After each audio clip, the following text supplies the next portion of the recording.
Assalamualaikum warahmatullahi wabarakatuh. Salam sejahtera untuk kita semua. Selamat bertemu kembali dalam mata kuliah Bahasa Indonesia. Kali ini kita akan membahas materi tentang tata kalimat. Tujuan dari materi ini adalah agar mahasiswa dapat memahami tentang tata kalimat bahasa Indonesia. Baiklah, kita akan mempelajari lebih lanjut mengenai materi ini. Kita mulai pertemuan ini dengan pengertian kalimat. Kalimat adalah suatu bagian ujaran yang berdiri sendiri dan bermakna dan diakhiri oleh intonasi akhir. Sebuah kalimat sekurang-kurangnya memiliki subjek dan predikat. Banyak hal yang dapat kita persoalkan mengenai kalimat bahasa Indonesia. Beberapa hal yang patut memperoleh perhatian kita sehubungan dengan upaya kita untuk memahami struktur kalimat adalah: yang pertama, alat uji kalimat. Yang kedua, ciri-ciri unsur kalimat. Ketiga, pola kalimat. Dan yang keempat adalah kalimat majemuk. Ciri-ciri unsur kalimat. Apakah tuntutan yang kita hasilkan memenuhi syarat sebagai kalimat? Salah satu syaratnya adalah kelengkapan unsur kalimat, yaitu subjek, predikat, objek, keterangan, dan pelengkap. Yang pertama, subjek. Subjek dapat diketahui dari jawaban atas pertanyaan siapa atau apa predikat. Contoh, mahasiswa mengerjakan tugas makalah. Yang kedua, predikat. Predikat dapat diketahui dari jawaban atas pertanyaan bagaimana atau mengapa subjek. Contohnya, mahasiswa menyusun skripsi. 3. Objek. Objek dapat menjadi subjek dalam kalimat pasif. Objek hanya terdapat pada kalimat yang predikatnya berupa kata kerja transitif. Contoh, mahasiswa itu mengemukakan masalahnya. Masalahnya dikemukakan oleh mahasiswa itu. Keempat, pelengkap. Pelengkap tidak dapat menjadi subjek sebab tidak dapat dipastikan. Contoh, mereka belajar matematika dengan sungguh-sungguh. 5. Keterangan. Posisi keterangan dapat berpindah-pindah di depan, tengah, atau akhir kalimat. Contohnya, mereka belajar di perpustakaan. Berikutnya kita bahas pola dasar kalimat. Pola dasar kalimat. Yang pertama, kalimat dasar berpola S, P, P1, KK. Contohnya, mereka pulang. Semua peserta datang. Yang kedua, kalimat dasar berpola SP, P2KB. Contohnya, dia mahasiswa. Ayahnya pengusaha. Yang ketiga, kalimat dasar berpola SP, P3KS. Contohnya, mahasiswa di sini pandai-pandai. Gedungnya tinggi-tinggi.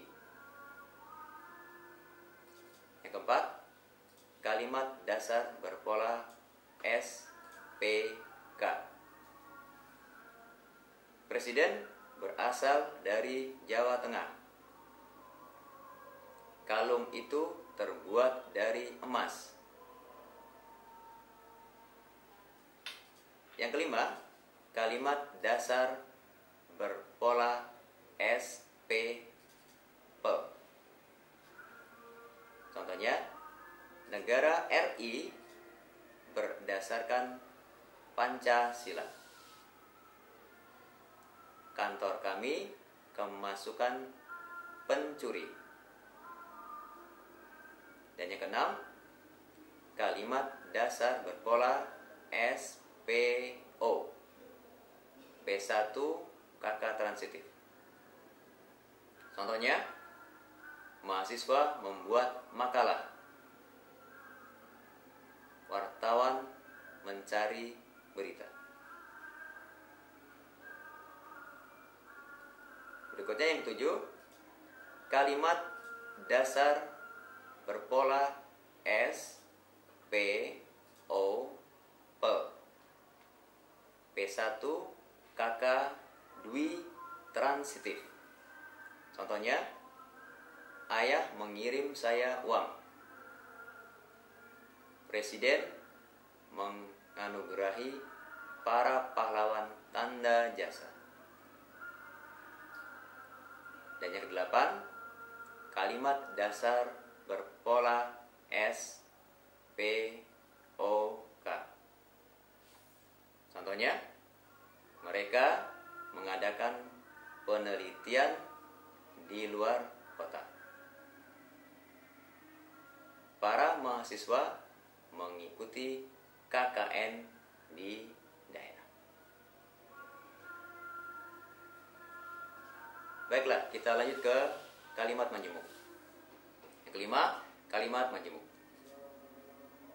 Yang pertama adalah kalimat majemuk setara. Kalimat majemuk setara memiliki dua kalimat dasar atau lebih.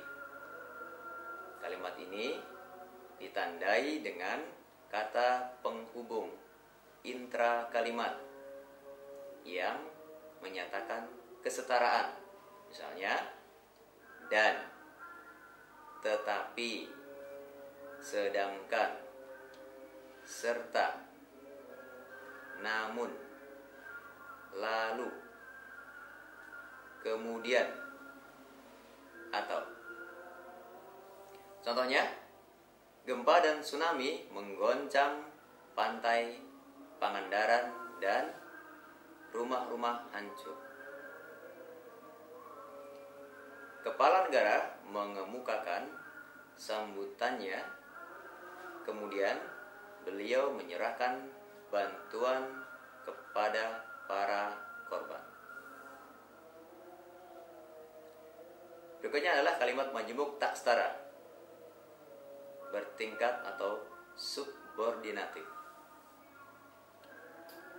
Kalimat majemuk tak setara sekurang-kurangnya terdiri atas dua kalimat dasar sebagai unsur langsungnya. Satu dari kalimat dasar itu merupakan induk kalimat, dan satunya lagi merupakan anak kalimat. Jadi, kalimat majemuk tak setara terdiri atas induk kalimat dan anak kalimat. Induk kalimat dapat berdiri sendiri sebagai kalimat tunggal, sedangkan anak kalimat tidak dapat berdiri sendiri sebagai kalimat tunggal. Kata penghubung yang dapat digunakan untuk kalimat majemuk setara antara lain sebagai berikut. Jika, kalau, apabila, andai kata, ketika, waktu, setelah, sebelum, supaya, agar, sebab, karena, walaupun, sekalipun, biarpun, bagaimanapun. Contoh, dia datang ketika saya sedang tidur. Meskipun usianya sudah lanjut, semangat belajarnya tidak pernah padam. Berikutnya, kalimat majemuk lesapan atau rapatan. Kalimat majemuk lesapan adalah kalimat majemuk yang mengalami pelesapan unsur-unsur kalimat yang sama. Unsur yang dimaksud hanya dimunculkan satu kali. Contoh, saya datang terlambat sehingga saya tidak dapat mengikuti kuliah pertama. Saya datang terlambat sehingga tidak dapat mengikuti kuliah pertama.